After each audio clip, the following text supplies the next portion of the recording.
on the left-hand corner of the envelope. But welcome back inside of Hanaway Rink. We're going to cut that commercial break a little bit short. And fans, in this week's Coach's Corner, I spoke once again with Plymouth State men's ice hockey head coach Craig Russell and got his thoughts on not only Thanksgiving, because it was last week, and what his favorite side dish is to have at Thanksgiving, but also kind of take a look at this team and where they're struggling and where they need to go. Craig, being that Thanksgiving was last week, what's your favorite dish at Thanksgiving? Favorite dish? Well, I mean, turkey is obviously the best, but we'll go. My in-laws brought this green stuff this year. I've never had it before, but it was absolutely delicious. I think it had marshmallows, and I honestly don't have any idea what was in it outside of marshmallows, but it was fantastic. So we're gonna go with that one. Last week, or almost 2 weeks ago now, your last game against Fitchburg at home, a tough 2-1 loss. It seemed that turnovers with their aggressive forechecks seemed to be an issue. Is that something that the league will exploit, and how do you combat that the rest of the year? I don't know if it was that. I mean, they're an aggressive team anyway, especially on their penalty kill. They're very disruptive, and they really get after loose pucks and really force you into making turnovers. They played a really strong game. Their goaltender was fantastic that night. He stole the show, in my opinion.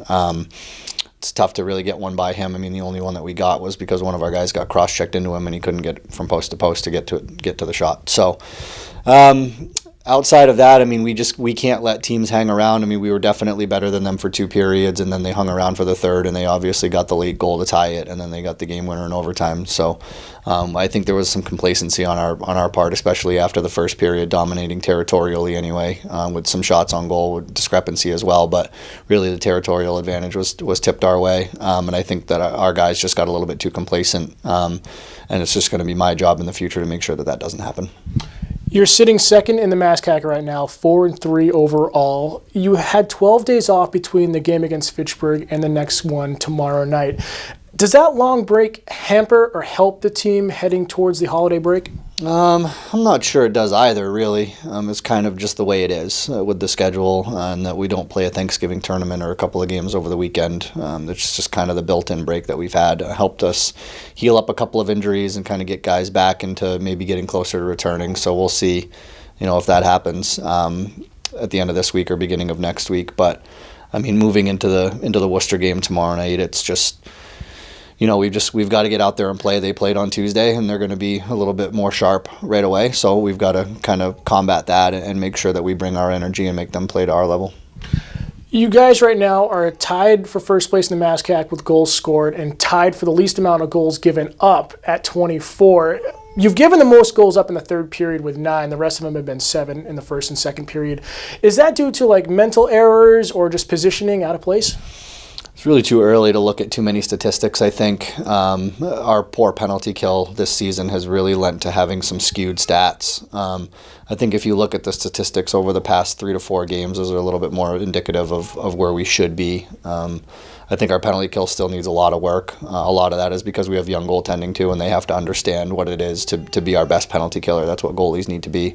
And it's not to say that they've failed us. They definitely haven't. But we need to be able to feel like we can go aggressive on loose pucks and give up a couple of grade A chances in order to disrupt our opponents. So, again, we're a pretty young team. We're definitely going to make mistakes, especially early in the season. But I would anticipate by mid-January that we have all the kinks worked out and some better line chemistry, and we should really be kind of clicking on all cylinders at that point.